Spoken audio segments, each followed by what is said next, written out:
a winner-take-all Game 5 tonight. Winner moving on to the ALCS in Toronto, Game 1 on Sunday. And with more on tonight's game and joined by Mariners President of Baseball Operations, Jerry Dipoto, let's send it on over to our Lauren Helmbrecht. Lauren? Thank you so much, Aaron. Again, here with President of Baseball Operations for the Seattle Mariners, Jerry Dipoto. Jerry, I've talked to a few people already today, so I want to ask you the same question. How are you feeling? Nervous energy. Woke up this morning ready to go, excited. I think we would all rather be sitting in Toronto right now, waiting to get it on Sunday's first game. But, we got some business to take care of, and everybody's looking forward to it.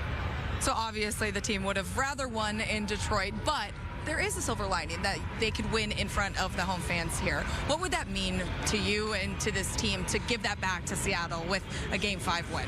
Well, I guess we have no choice. It's the first thing, but our fan base has been phenomenal for all the time I've been here, and particularly over the course of these last couple of weeks, getting behind this team, feeding us with energy, and to be able to return that with a chance to go to the ALCS, just not something that this group has ever experienced and that our fans haven't experienced in a generation. So to be able to deliver that would be everything. You've been with the team for a decade, so you were here in 2022 when the Mariners did make the postseason. Didn't go as far as they wanted to. 18 innings is too long, in my opinion. But how do you feel like this postseason run has been different than the last one? I think we're a more complete team this time through. Everybody on the roster, most everybody on the roster has playoff experience, which is a big deal. And, whether they came from somewhere else, like a Mitch Garver who won a World Series in Texas, or, Gino who's been there with other teams, a lot of guys have experience with us. And I think that really means something. The last time we did this, we were kind of dry run. We'd never done it before. And we were playing really what had been a generationally good team in Houston. And, my thought going into this series was we are more prepared. We are a deeper roster. We're ready to do this from every, perspective, from starting pitching to bullpen to the offense to just readiness and experience. And, hopefully that shows up tonight and we deliver. When you talk about experience, I can't help but think about the additions at the deadline with Gino Suarez and Josh Naylor, who had lots of MLB experience and postseason experience between them. Were you already thinking about the playoffs when you're adding guys like that? Absolutely. In July when you're adding, you're always thinking about the postseason and what that means. And generally speaking, we thought that was the void in our team, were the corner infield spots and adding that type of offense. And those guys haven't really disappointed. Nails has been as consistent as you can be from day one, doing things on all sides of the ball. And even when he's not around the ball, there's such a high baseball IQ, the way he contributes on the field, as disruptive as he can be to the other team, and I guess energetic and edgy with your own team.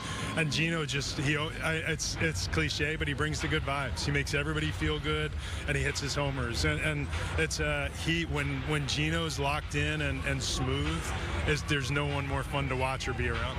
I'm thinking about Nails. I'm thinking for you and I, would either of us survive that collision for the out at first?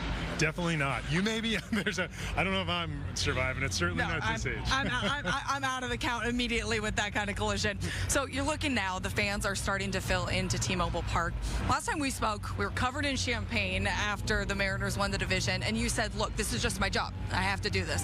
When you look out at the fans, do you get a moment to reflect and think, hey, this is a pretty good game? Yeah, it's awesome. And today is it's one of those days in the life, the job that we do, where you really have nothing you can contribute other than moral support.